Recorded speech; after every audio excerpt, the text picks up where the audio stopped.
Lebanese leader Hassan Nasrallah is dead. It is no longer a suspicion. It's not a report. It's been confirmed by Hezbollah themselves. And now a significant portion of all of the leadership of the Hezbollah group has been assassinated by Israel.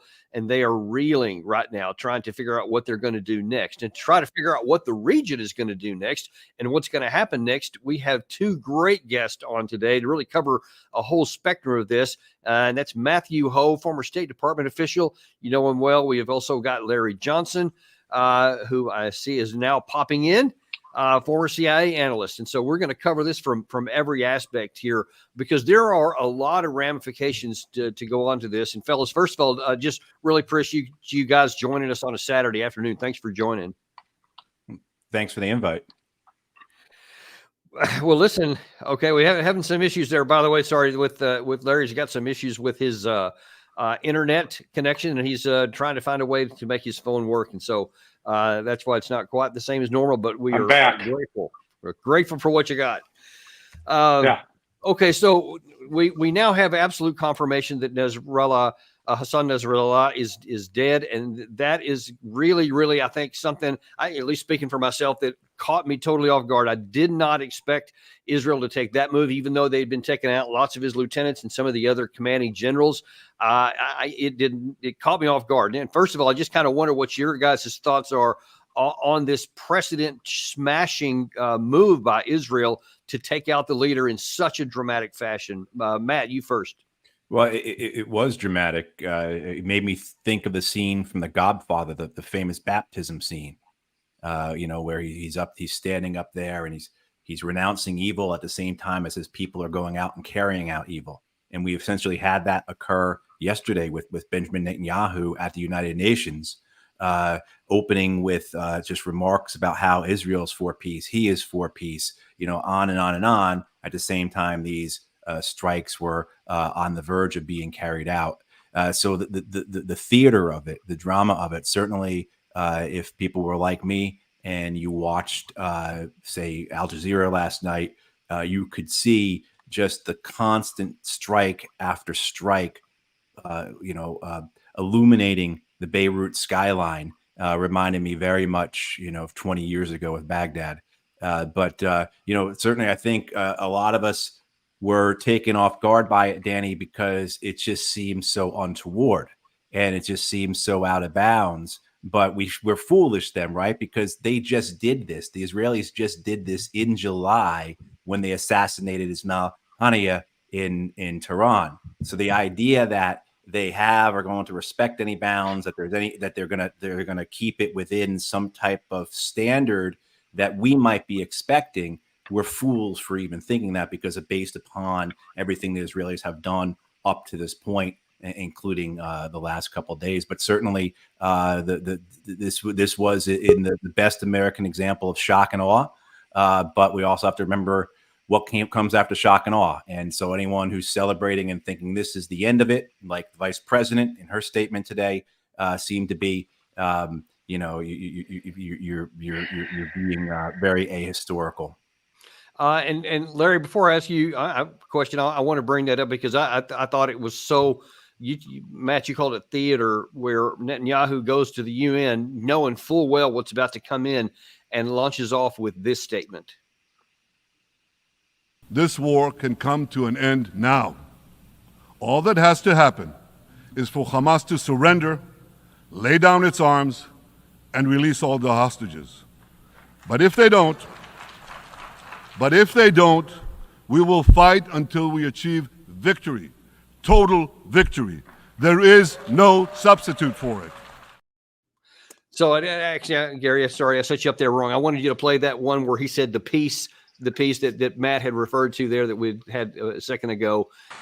And here's the truth. Israel seeks peace. Israel yearns for peace. Israel has made peace and will make peace again. So he is pounding on his lectern. We are for peace and we will make peace again. Physically pounding on the lectern as they were getting ready to push the button for rockets to just decimate the center part of Beirut. What do you make of that? I can't hear you, Larry. There we go. Can you hear me now? Yep. Can you hear me now? Okay. Yep. Here's the problem. Israel has been trying to kill its way to peace for the last 60 years, and it's failed. They thought if we go out and kill the Black September organization that was responsible for the attack on Israeli athletes in the 1972 Munich Olympics, that would fix the problem. Well, it didn't. In fact, the Israelis ended up killing the people in their quest for revenge. And then that was followed, 32 years ago. They killed the leader of Hezbollah. Only at that time, it wasn't Nasrallah. Nasrallah was a young guy who then eulogized that the former general secretary of Hezbollah. And what the Israelis were publishing then was, oh, we've eliminated now the threat of Hezbollah. We killed the head guy. They don't understand that this is first and foremost a religious movement, a movement where the people are people of deep faith, that their life is not tied to this world. They believe in an eternity. They believe in a paradise, and they believe that while they prefer to live, if they die, it is the will of God. And the Israelis just simply don't understand that. And so what they have done is they have now basically taken a small fire that was burning, they've thrown gasoline and gunpowder on it. And this thing's going to blow up and blow up big. Well, and now, Gary, sorry, I got that out of order, but that one you previously showed there, because I think that's really important for what may be coming next. And if you could play that one about the Hamas. This war can come to an end now. All that has to happen is for Hamas to surrender, lay down its arms, and release all the hostages. But if they don't,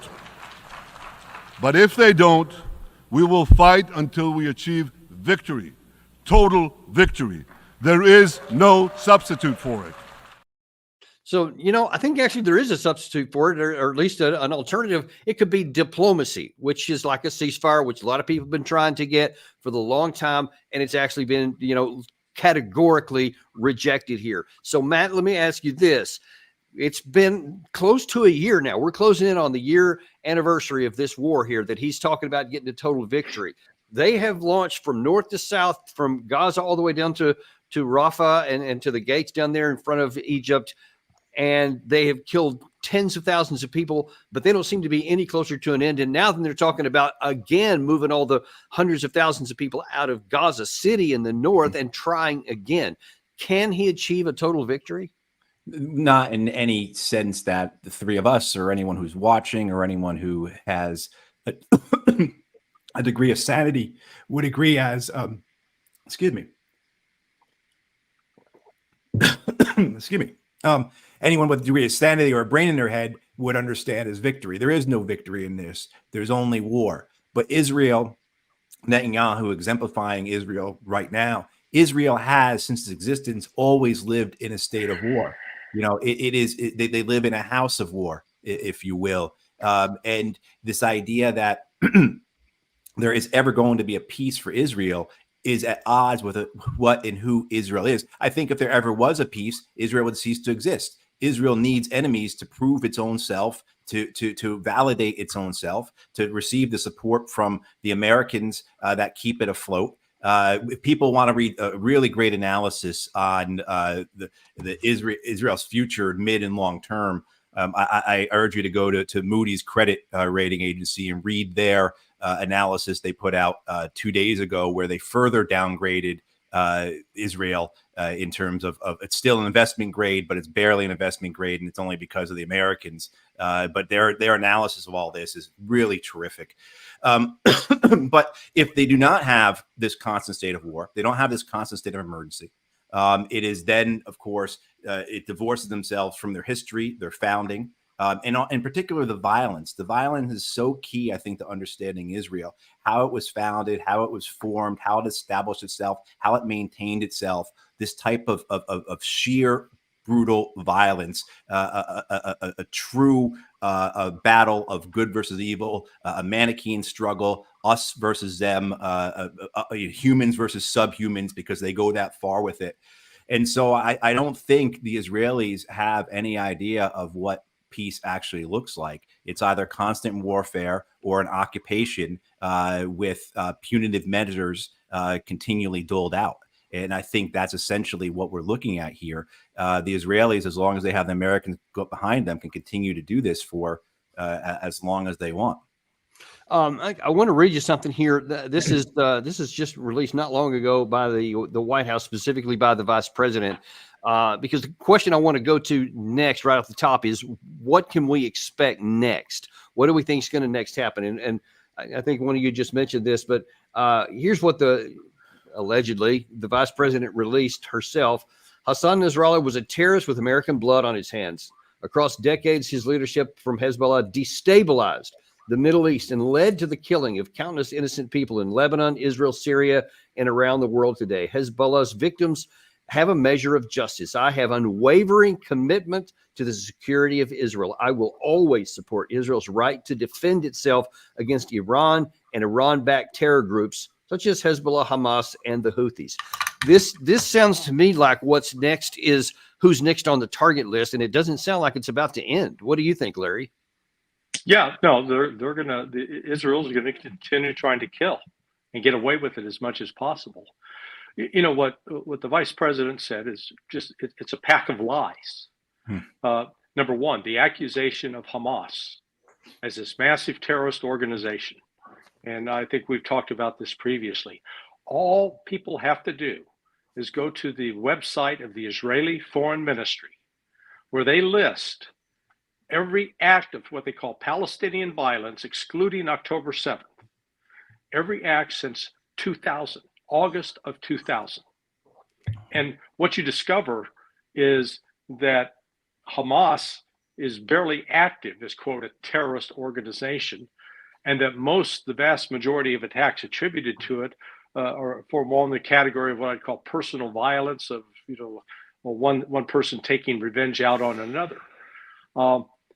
And same for Hezbollah. I mean, the notion that Hezbollah is some massive terrorist organization killing Americans right and left, again, go look at the State Department's annual reports. The numbers don't back it up. Yet what Israel's objective here is to start a war with Iran. They genuinely believe all they've got to do is go in and drop some bombs, maybe a nuke or two, and Iran's going to go away as a problem, and Israel will be safe forever. That's where they're headed with this. And I fear with these cretins that we have right now in charge of the government, and they're aided and abetted by Republicans as well, the likes of Lindsey Graham. We're going to get embroiled in a world war, and Israel will drag us into it.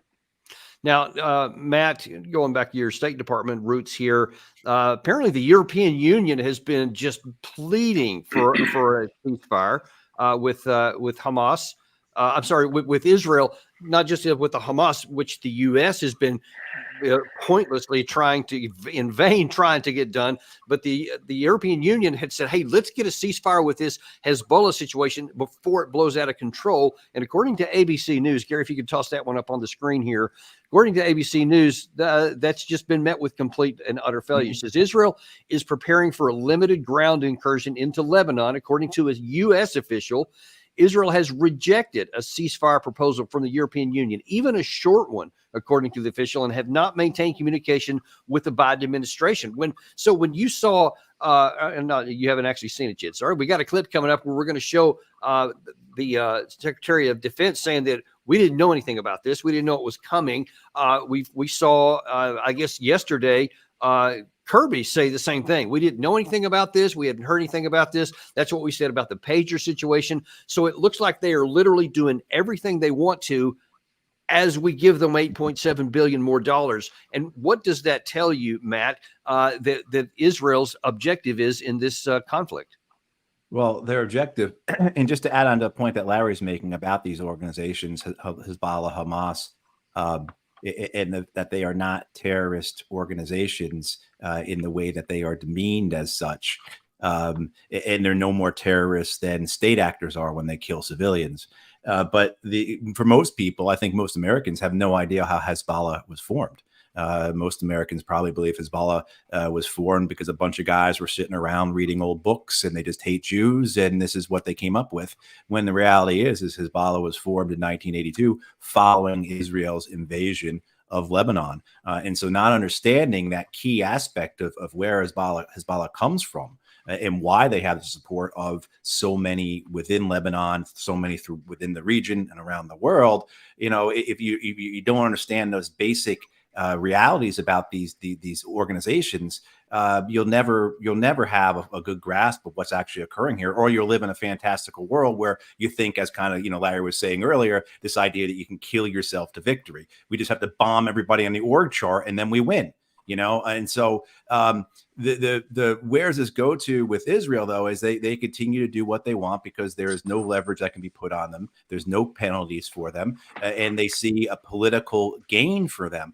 You look at the polling in Israel for Netanyahu, polling this week before Nasrallah was killed, before these massive strikes in Beirut that have killed God knows how many civilians. I mean, they dropped 170,000 pounds of bombs.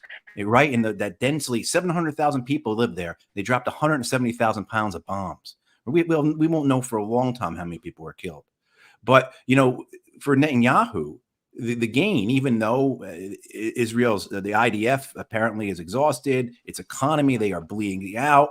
You've got one retired general in the IDF after another saying, we are killing ourselves here. We are eating ourselves alive. We are going to collapse, and then, of course, the political chaos.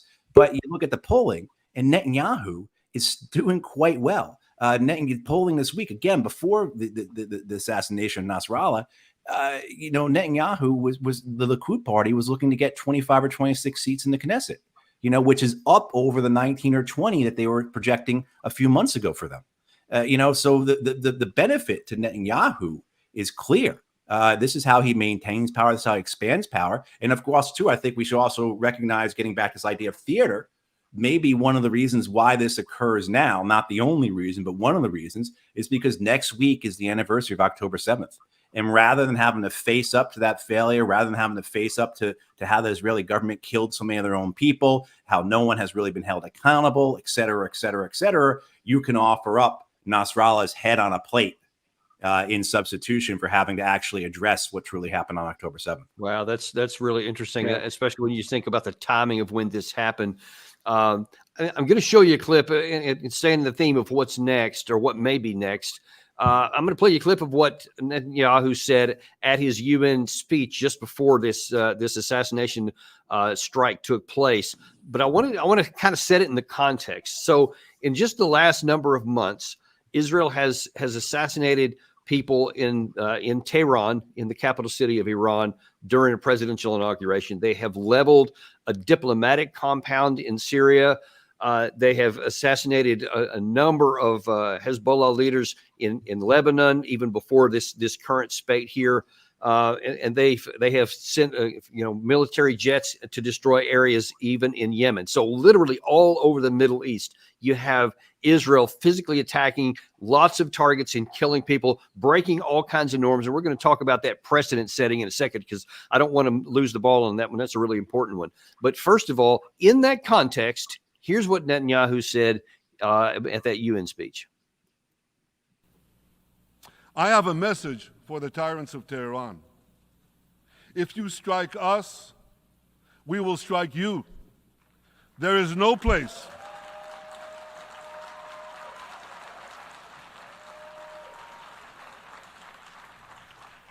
There is no place in Iran that the long arm of Israel cannot reach.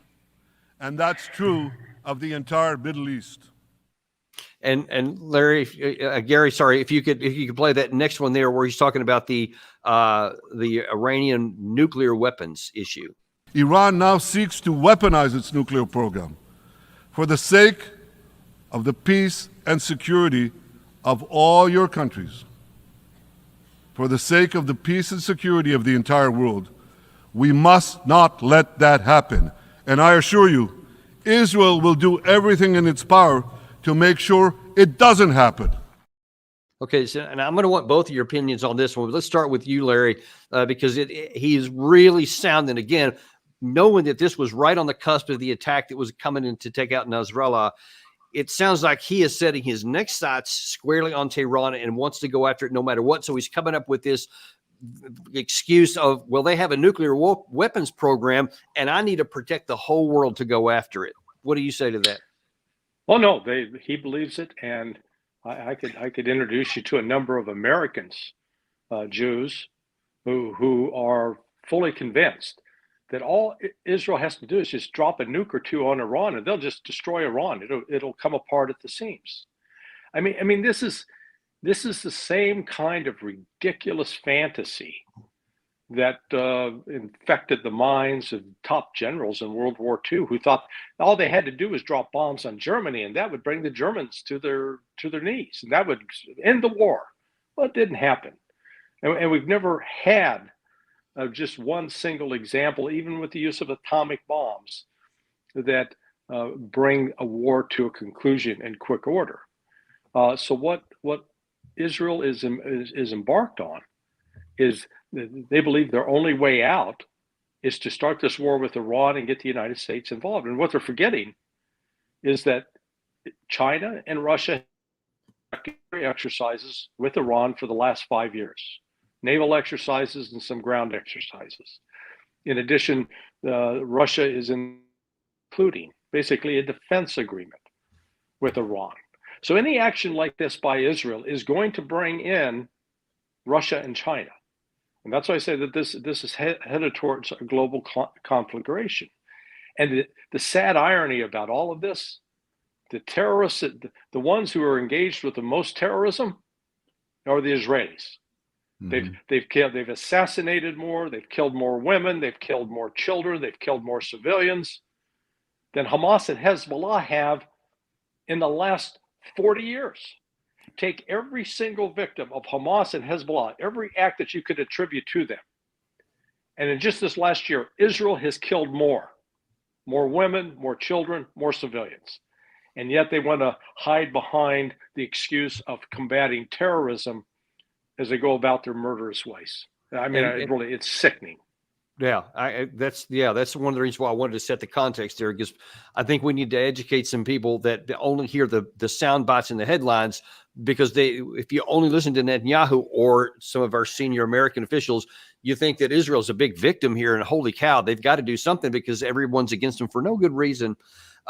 Matt, before I jump back over to you to get your view on that same issue there, I want to read one more piece from that White House release here, because it's interesting in a troubling way. She says, President Biden and I do not want to see conflict in the Middle East escalate into a broader regional war. We have been working on a diplomatic solution, blah, blah, blah. I'll just go on from there. But I just said earlier in this episode here how we have been begging for just a ceasefire in the Hamas issue, and we've been utterly rejected. Forget about the two-state solution, which we keep saying over and over and keep having him rejected in your face here. But now then we say we don't want a broader escalation. But if you believe what Larry's saying, and if reading between the lines what Netanyahu said, it looks to me like he's putting the crosshairs on Iran, and they may be next on the target list. What do you say? Yeah, I think Harris's statement is just absolutely inane, but it's the same inanity that we have seen constantly for this last year. This idea that we are being really harsh on the Israelis, behind closed doors, like Biden really gave Netanyahu a talking to. And by the way, those 3 planes of C-17s, those 317s worth of weapons, they're going to show up a little late today. I hope you don't mind. I mean, like the how ludicrous this all is. And it all comes back to the propaganda, the theater, right? So one of the things you notice in that clip from the UN is that the Israelis packed the gallery. I watched a bunch of speeches from the UN this week. I don't think anyone put people in the gallery. The Israelis packed the gallery so that there'd be cheering and applause and whooping and hollering whenever they needed Netanyahu to say something. I'm sure maybe they had an applause sign. And of course, the joke is, of course, that those they packed the gallery with was the American Congress. But like, it's right. I mean, but it's the propaganda. And this gets to the point that Larry brought up, right? And the same thing too with the Harris campaign, with the Biden White House, with the folks who populate our corporate media. They want to hear things that validate them. They want to hear proof that their convictions are true. So when you have these clips, when you have these statements, when you have these videos, it's just further solidifying the foundation of support that Netanyahu has within Israel, that Netanyahu has and Israel has within the United States and in parts of Europe as well. And it's why it's so important, this propaganda. When he speaks, he's not speaking to us. He couldn't care less that we're making fun of him right now, right? He's speaking to the people who already believe him, right? He's trying to shore up any who may be wavering in their faith. And that's what you see here. And then where this goes, God help us. But I really do think the Israelis have no plans. They have no strategy in terms of how it ends, that this is open-ended, and that they are pursuing what is long been called the iron wall policy, where it is really just punitive. This is just punitive. This is just vengeance. This is just violence for violence sake. We are tougher, we are stronger, and we have God behind us. And I think when you look at who makes up the governing possibilities within Israel, you only have two camps, and these are, I'm going to simplify it a bit, but really only two camps. And it's either the militarist nationalists or the extremely religious. And both of them are okay with the idea of a fortress Israel, as long, again, they have the United States backing them, as long as that fire hose of billions and billions of US dollars are available, as long as the on-demand, unconditioned guarantee of American backing of the Israeli government goes up forward, the fortress Israel can stand.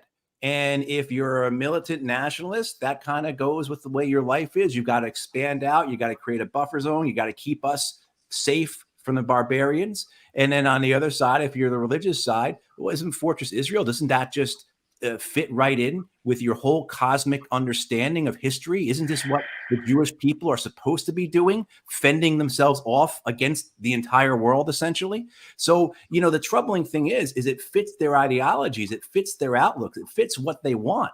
And certainly this idea of, which is the one thing that the White House is terrified of, is that in the next 5 weeks, Israel will do something to precipitate that war with Iran, which of course would lose Harris the White House, because if we go to war with Iran, you're going to have $7 or $8 gallon gasoline overnight, and Harris doesn't win in November.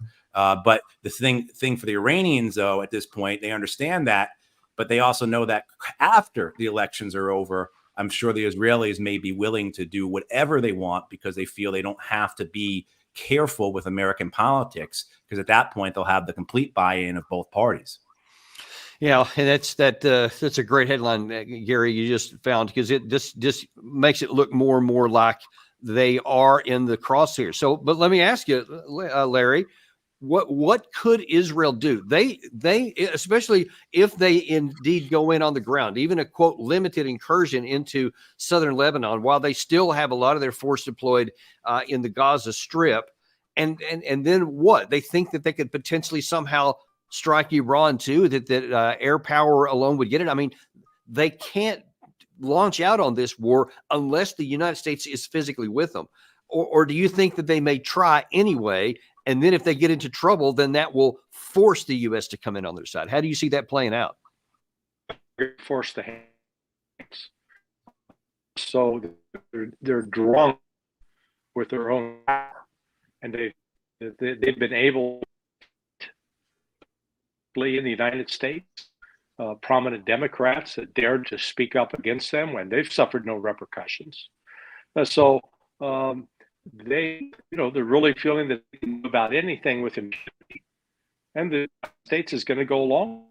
And frankly, I don't think that that's necessarily an insane or a wild speculative idea on their part. I think they've got a lot of foundation for believing that, but then that becomes the problem. And in your own experience, and I'm sure Matt does, even in his experience overseas, there's no such thing as a limited military engagement. I mean, that's like saying, hey, I'm only going to get you a little pregnant. Sorry, It's either it's full preggers or it ain't. There's no in between here. And you know, I hate to use that analogy, but I mean that's really that's what we're talking about. And the Israelis, anybody that's dealt with them, they are the most arrogant, bad attitude group of people I've ever dealt with in the world. They're even worse than Egyptians. Okay. And the reason I focus on the attitude is you can't there's no humility, no sense of maybe I have something to learn from you. Oh, no, no, no, no. They are the supreme experts. They know it all.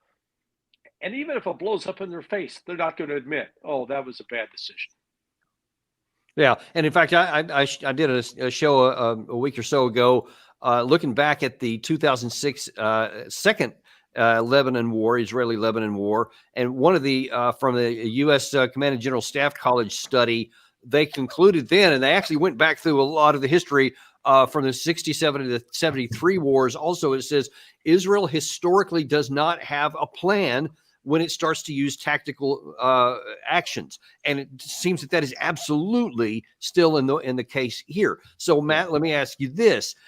What do you think, rather, that Netanyahu, especially if he's drunk with power, like he says, and these really cocky headlines that Gary just popped up there, that I think most of those are from today, that he may actually try to launch something against Iran? Or will he, do you think that he'll go and try to, quote, take care of moving Hezbollah north of the Litani River in the south? What do you think is going to be next? I think, guys, just as a point to what Larry was saying as well, with, and in this conversation about 06, I remember where I was in 06. I was in the Chow Hall. I mean, when I first heard about Israel's entrance into Lebanon, I was in the Chow Hall at 29 Palms, and we were a couple months away from going back to Iraq. And I remember thinking at the time, like, this is madness. What are they going to try and accomplish? I was also startled at how ebullient the American media was in covering that invasion. And I remember thinking to myself a little bit, on the petty and jealous side, like, we have two wars of our own. Why aren't you guys more excited about ours? But, I think what Israel will do is try and carry out these or continue these airstrikes into Lebanon, continue to do this punishment, to try and also score as much as they can against Hezbollah command and control, because it does have an effect. I mean, it's not a midterm or a long-term effect, but in a short term, it does have an effect when all your bosses get killed. In the mid and long term, of course, that's all that it doesn't matter so much. And if anything, it might be counterproductive, because you are essentially martyring these people, and you're essentially proving their life's mission, as well as bringing in other actors, whether it be in Lebanon itself, because Lebanon is fractured. How maybe this will unite the Lebanese people, that's a tall order. But you also see the possibility of, in the region, that this uniting the Arabs, the Turks, the Persians, the Sunnis, the Shias. It's not going to unite the Kurds. The Kurds are with the Israelis. But certainly what they're doing here. But I think in the short term, say in the next couple months, the emphasis will be on Lebanon, because that's a package that can be sold. That's a propaganda that can be sold. This is something, as we've seen from Vice President Harris and her campaign, that they are strongly supportive of. And it lays the groundwork one step after another to eventually get to your prize. The idea, I think, maybe in some of their heads in Israel and in the American heads as well, is that you're knocking off one proxy at a time, so that we can better fight. We don't have to worry so much about Hamas rockets coming out of Gaza. We don't have to worry so much about Hezbollah rockets coming out of the north. Now we have to worry about Yemen. But, that everyone's got a plan, as Mike Tyson says, until you get punched in the face. Right. And what happens next then, and you hear, where is this going to go? In terms of, the Israelis aren't the only ones who can make moves here. I don't think Iran is going to do anything to actually precipitate a war, but certainly there are lots of cadres of popular mobilization forces, of Shia fighters, who are extremely competent, lots of battlefield experience, for 2 decades of war in Syria and Iraq, both Syrian and Iraqi, as well as Yemeni fighters who defeated both Saudi Arabia and the UAE, who are supposedly on their way to Lebanon. So this idea of why hasn't Hezbollah responded, which I think is a question that a lot of people have, where are all these 150,000 missiles and rockets? Well, maybe they don't have that many. Maybe that's an option. Maybe their command and control is so jacked up right now, they're so stunned that they don't have a good way to actually fire them en masse and actually get an effect from them. Or maybe they're holding back. Maybe they're waiting. I think Larry is on board with me on this in terms of the axis of resistance. Because I think, Larry, I heard you use this phrase, rope-a-doping Israel, playing the long game, right? And certainly, I think that's where it might go. But just today though, and tomorrow, this crisis and what unfolds from it, I think a year from now, we're not going to be talking about the great ceasefire of 2024, 2025. We're going to be talking about what's occurring in terms of the continued killing and destruction and suffering and the open-endedness of it. And Larry, I want to jump on one other thing that you said a second ago, because this next clip we're going to have here really, really illustrates the arrogance of the Israeli leader in how he reads the current battlefield. So watch this part. Far from being lambs led to the slaughter, Israel's soldiers have fought back with incredible courage and with heroic sacrifice. And I have another message for this assembly and for the world outside this hall. We are winning. Man, that has echoes to me of General, what was his name? Not Austin. In 2013 in Afghanistan, what was that? Marine Allen? General Allen. He was great. This is what winning looks like. And we know that didn't work out quite well. So, Larry, looking at the tactical situation and now the expanding battlefield that Israel's building for itself, is he winning? Well, no. And the biggest defeat is on the economic front. As Matt noted earlier, the downgrade of Israel's status as an investment opportunity is going to have long-term implications. But more importantly, their strategy, they're killing Nasrallah. Nasrallah was not a wild-eyed fanatic. He was a pragmatist. We may not like how he said some things, but he was a political pragmatist. And the Israelis are doing the same thing that we're seeing the United States do or trying to do to Russia, because we keep hearing over and over, oh, we get rid of Putin.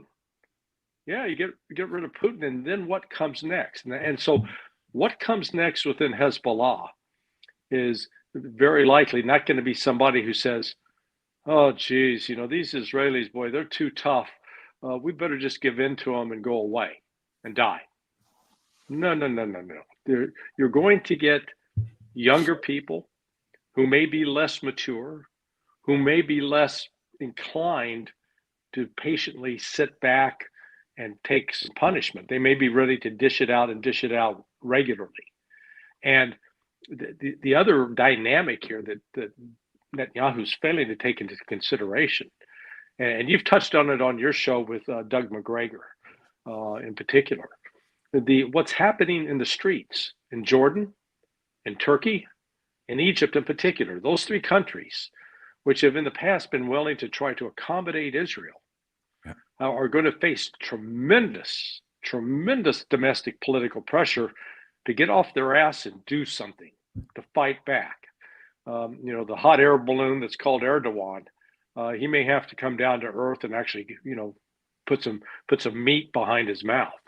Up to this point, he's just been, making idle threats, but we'll see. I'm going to get in just a second here to the other half of this equation. We've talked about what Israel's doing and what may be next for them. I want to look in just a second about Hezbollah and Hamas and potentially Iran and what they may do as well. But I want to stop for just a second, kind of in a pivot point here, and ask a question here about precedents. Because this match, you said at the opening of the show here that it caught a lot of us off guard, and I admitted that I was one of them. But now then, first of all, the destruction of the Iranian embassy in Syria was the first real big one. And then the one with the pagers, which was kind of indiscriminate, they didn't even know whose hands it was in. That went off, and we're talking thousands of people killed, some hospital workers, children, etc. People aren't worried too much about that. Collateral damage, no big deal. So now it's kind of becoming normalized. Now here, then this one, I think if Hezbollah, if Israel does this like earlier in the war, I think it's a shock, and there could be some response. But now then, the level keeps going up bit by bit, and now picking up acceleration. And so now then, here's something that heretofore would have been unthinkable, that you go after the political leader of the group that you're trying to maybe have a negotiation, because you're not, it's not like they have a state of war between the two sides. They've been low level shooting rockets back and forth, but now all of a sudden he's taken out. What does this do, Matt? We'll look at you first, precedence wise, because I'm just asking this question. Why can't Putin say, you know what? Yeah. That's a pretty good idea. You know what? How about tomorrow morning we take out Zelensky and just destroy the presidential palace and take them all out with it? How are we going to say no to that then? Or is everybody else self-constrained? How do you see this?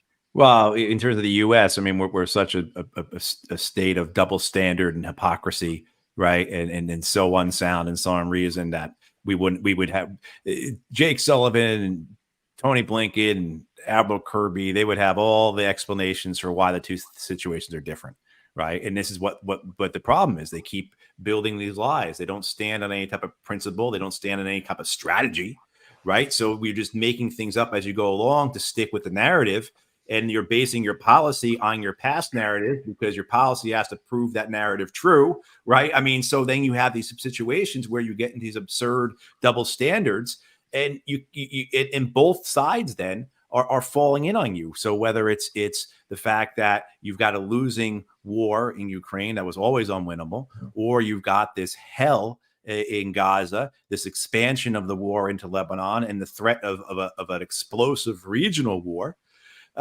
you can look at the Americans in Joe Biden's White House and say, you did this. This is your fault. This is your responsibility. They won't accept that, of course, and they certainly won't take the time or have the willingness or ability to have that introspection and understand why they got here, right? So this constant doubling down, this constant reinforcing the narrative, this refusal to accept that things aren't working or that there are risks and dangers that blow out of proportion or blow completely out of proportion any of the benefits.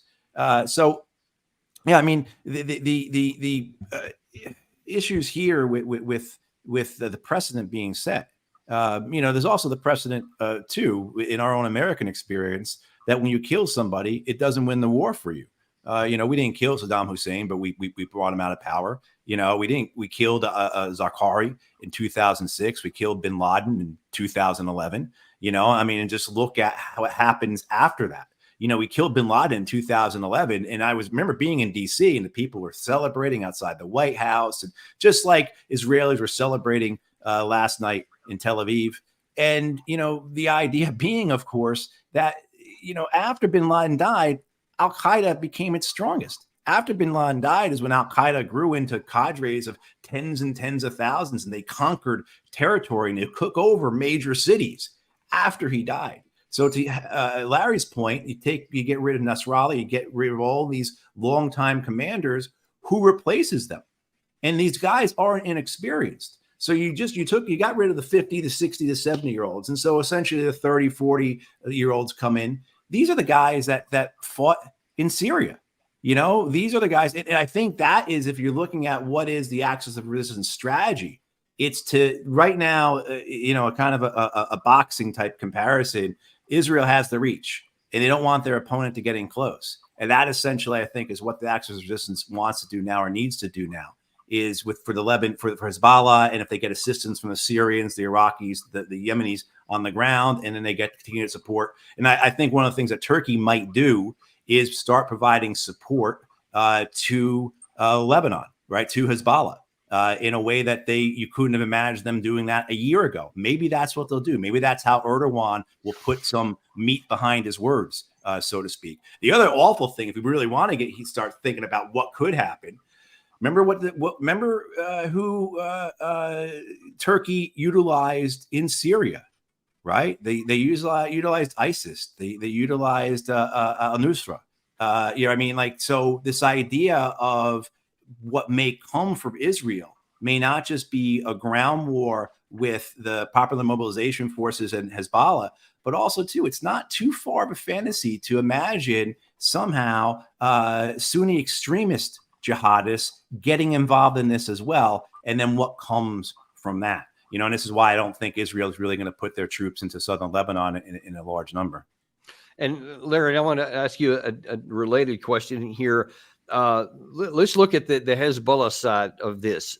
So based on your experience, and I know you dealt with this a lot when you're in the CIA, what do you anticipate the Hezbollah side to do? Because there is if not belief, certainly the aspirational hope among the Israeli people, and certainly some in the U.S. I've seen already comment on this, that because they have decapitated this monster, that it's going to die on the vine, and that all these Hezbollah fighters are going to realize that there's no point in continuing to resist because we can't win. So let's stop shooting rockets across the border and let the Israeli people move back in and just move on and live to fight another day, I guess. How do you see them responding to this assassination of the top? I have to go to Matt because Larry has to pop back in.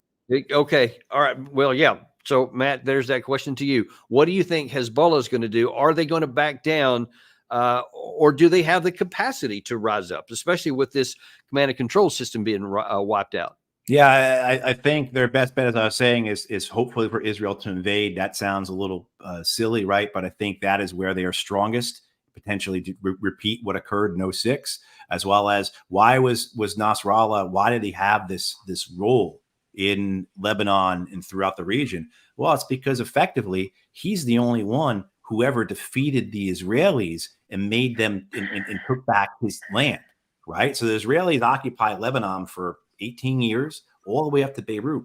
And Hezbollah, they can claim they're the reason why Israel lost that occupation. They're the only people who only kicked Israel as an occupier.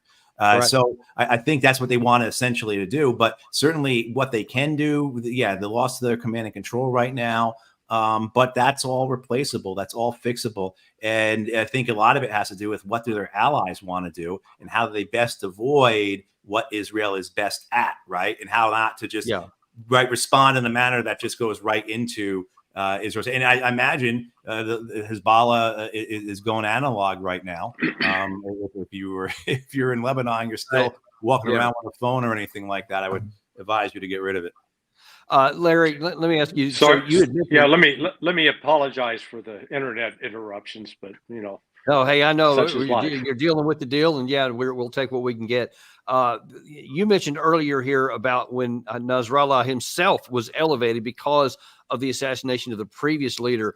What do you expect can happen here now then that he's gone? And because I haven't heard yet who the official replacement's going to be. What is that going to do to the organization, and what may happen next? Well, they're going to name a new new general secretary, and he will make a speech, and he will indicate that they're going to continue the fight against Israel, and that they're going to be more energized to do this. That's what the Israelis are failing to appreciate. That they think that it's just killing one person, killing 10 people, killing 50 people, killing 1,000 people. No. You're going to have to kill them all. And Israel's not capable of that. And these people, the one sort of unexpected outcome from this entire, let's start with October 7th with Hamas, is in the past, there was not a natural affinity between Hamas and Hezbollah, in part because Hamas tended to be more oriented towards the Muslim Brothers. And the Hezbollah was a Shia organization. And so the Shia and Sunni didn't always necessarily mix. That division has subsided in great measure because both are being attacked by Israel. And it's like, you know what? Just like when the British decided to fight alongside the communist Soviets in World War II against the Nazis, you've got a similar phenomena taking place right now with Sunni and Shia coming together, as Matt pointed out. And it is the problem with this is there are so many different buttons that can be pushed that are going to send us off in directions that are beyond the control of anybody in Washington or Tel Aviv or Moscow or wherever. That we could rapidly find ourselves into something that will escalate into a major war, and that, I think, that's where we're headed, unfortunately. Well, yeah, and I certainly, I mean, I'd like to hope we don't end up there, but I don't see a lot of justification beyond just wishful words. And one of the reasons you've been kind of mentioning, both of you, kind of around the edges. And the last section we have here, I want to talk about this because I think it's more important than some people realize, and that is the way the English language is being used here, and it has more to do with the book 1984 than anything else. I mean, I showed you that one clip earlier when Netanyahu was talking about peace, as he's ready to push the launch button to blow up part of Beirut and then threaten to go to war against Iran as well. But interestingly enough, this whole talk about anti-Semitism has turned into, instead of something that Israel was a victim of and that they were trying to avoid, now they're using it actually as a weapon against other people. Watch this statement here by Netanyahu at the UN meeting, how he literally attacks the United Nations and everybody listening. And I say to you, until the Jewish state is treated like other nations, until this anti-Semitic swamp is drained, the UN will be viewed by fair-minded people everywhere as nothing more than a contemptuous farce. And actually, there was a lot worse he said in there, and something about a cesspool of anti-Semitism and some other stuff like that. I mean, he really excoriated the United Nations as an institution. Basically, everyone who doesn't agree with him is an anti-Semite. Is that true, Matt? No, that's the game plan. I mean, that's the playbook, and it was effective for years, particularly in the United States. And in the last year, since October 7th, since the massacre of that day, and then the genocide that Israel is perpetuating since, people have been letting that roll off their shoulders. And it's still used. We saw it this past week where two anchors on CNN slandered Rashida Tlaib, saying, untrue things about her, claiming that she opposes the Michigan Attorney General only because the Michigan Attorney General is Jewish. I mean, in clear slander, clear smears, and orchestrated across through other outlets. You also, this is not anything that's new. This has been built upon by decades, right? So the strength of the Israel lobby in the United States is not.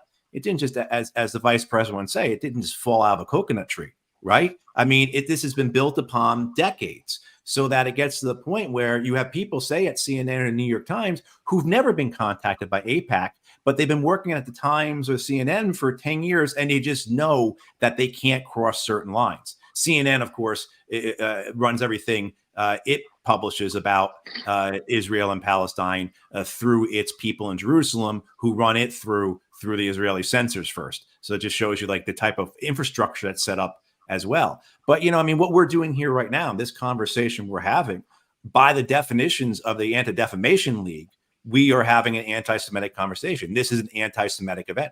When you see the numbers around the country of anti-Semitic events and how there are thousands and thousands and thousands, and there are some, don't get me wrong. There is real anti-Semitism out there. But if you are at an event where someone speaks against the genocide, someone who speaks against Israeli policies, speaks for Palestinian liberation and sovereignty, that is classified by the ADL as anti-Semitic. And then, of course, their classifications are what the media and our members of Congress utilize to state what is anti-Semitism. So it's a very effective, well-established tool used to suppress any type of dissent, to color any type of information, and to keep a policy going. And you see how effective it is. Best example being the congresswoman from New York City, Alexandria Ocasio-Cortez, who has been incredibly cowed by it, who is just absolutely pathetic in her performance as a member of the House of Representatives, as a progressive member. And she's been cowed by it because there's not only the bully stick of the labeling them as anti-Semitic and all the consequences that come with that, but also the very real consequences, the tangible consequences of the money of the Israeli lobby that works in tandem. And you saw that with two of her counterparts losing primaries. Right. Yeah. And Larry, just even on larger, there's so many things where I mean, I've seen Israeli ambassadors and American apologists go on some of the major networks, just say things that are just patently untrue, like in the Hamas situation. No, we're not holding aid back from anybody. In fact, we're getting all the stuff in there as best we can, and then we find out that the U.S.'s own State Department confirmed and validated that they were doing that, and yet you see the Secretary of State said nothing about it, didn't do anything, kept it down, and let the lies go on. How do we have these statements that are such self-evidently untrue, but with such gusto, continue to be said without any kind of censure? Well, we've been able to lie without suffering consequences of being held accountable for our lies. And so, I mean, and this goes back to, let's call it the start of the global war on terror and the immediate aftermath of the attacks in 9/11 in September of 2001. So there, the United States decided that we could pick people up and incarcerate them without due process, torture them without due process, and hold them indefinitely. Well, who does that sound like? Well, that's what Israel's doing to the Palestinians. But we started doing it to people, always in the name of fighting terrorism, as long as you can use terrorism as an excuse. Then Barack Obama, winner of a Nobel Peace Prize, even though he started wars in Libya and Syria, thought it okay to order a drone strike on an American citizen, killing an American citizen who's a Muslim, who held beliefs that a lot of us don't accept or agree with. But if the word American citizen means anything, it means you do have protections under the Constitution. Obama flushed it away to the cheers of Republicans and Democrats alike. So there are so-called commitment to international-based rules is just about as convenient as used toilet paper. And we trash it, we walk away from it. So, now we're so imbued with these lies that we don't know truth from fiction anymore. And the irony is, when you stand up and try to tell the truth, you're accused of hate speech. You're accused of being a conspiracy theorist. Or you're just shut down, one or the other. Yeah. Last question. I'll give it to each of you to answer in order. We'll start with you, Matt. Is diplomacy dead in the world today? And if not, how can we stop it? Because right now we seem on a train wreck of only military force to accomplish anything. Yeah, I think it unfortunately is dead. Whether you're looking at this set of circumstances here in the Middle East, what's happening in Eastern Europe, the tension that keeps to develop in East Asia, I think it is dead. I think there are probably successes on the a bilateral level between nations, but in terms of as you're describing, Danny, diplomacy with a big D, which occurs most spectacularly every year at the UN General Assembly, as we just saw. I mean, you have one speaker after another who just basically said the system's broken. This doesn't work. The UN is a failure. We need to, of course, for years, people have talked about redoing the UN, particularly the UN Security Council.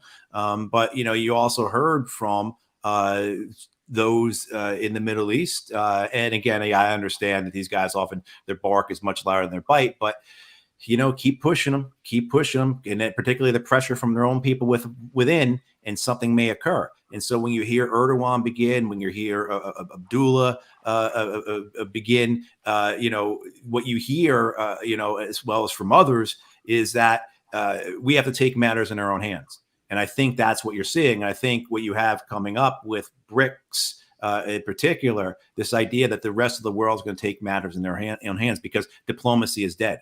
And the United States, of course, is the one standing there with the bloody knife.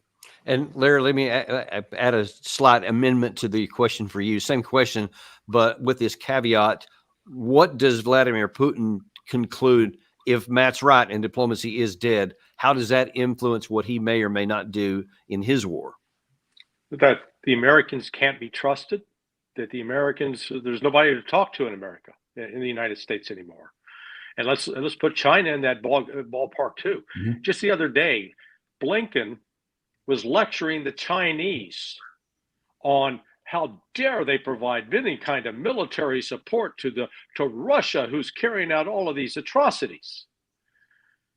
And the Chinese looked at him and they basically said, "Are you shitting me?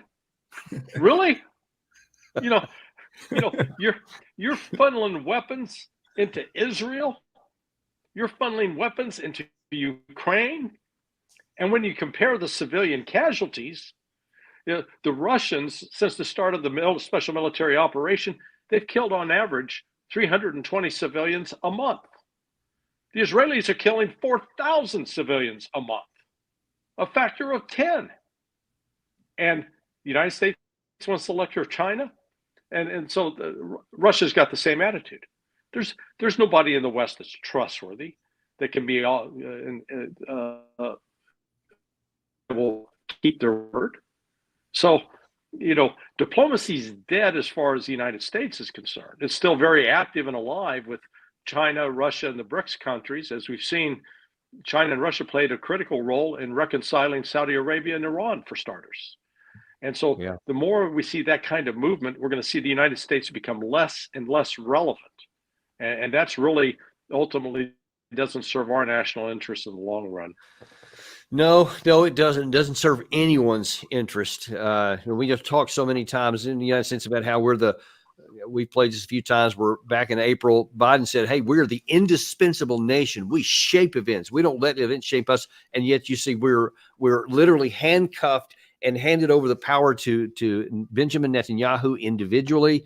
And then we're absent in all these other places other than lectures. And this will not end well for us, fellas. But listen, appreciate you guys coming on today to give us some clarity on these things. And, if anything else, to shine a light on what needs to change and what we can do. And so I appreciate that from both of you. All right. Thanks, guys. Great. Thanks for having me. And I appreciate you guys sticking with us on late Saturday night. But like we always do, if there's breaking news, we're going to bring it to you no matter when it is or what's going on there, so you can have the scoop to know what's really going on behind the scenes and headlines. Also, don't forget, we are now on podcasts. I know a lot of you don't have time to watch everything on video. By all means, go to Apple Podcasts, Spotify, Podcast Addict, virtually anywhere you go for your podcast. Be sure to type in Daniel Davis Deep Dive, and you will be taken right there. We got a great week for you coming up. We got a lot of good people like we always do. We will be on top of this issue. Everything it develops, tune in here. Thanks very much, and we'll see you on the next episode of Daniel Davis Deep Dive.